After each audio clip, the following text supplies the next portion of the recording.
Hello everyone, today I will show you how to add border in Google Docs. Actually there is no border feature in Google Docs.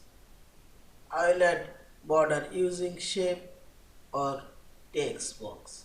Open your docs file and click on your page. Now select insert option and here you will find this drawing option. Select here and select new. I will insert here a rectangle shape and draw it. I will make this rectangle shape background color transparent. Also you can change shape white. Also you can change border color. So now simply select shape and close.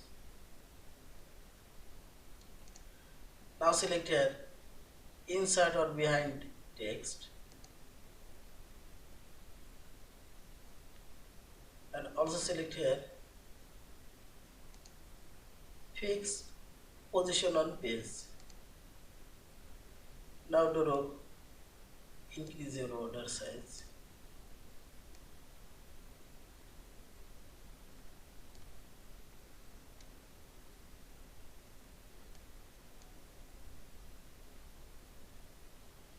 Now you can select here position option. Now you can move your border position here. In this way you can add page border on your Google Docs file. Yeah, this is. Thank you for watching. Please subscribe, like, share and comments.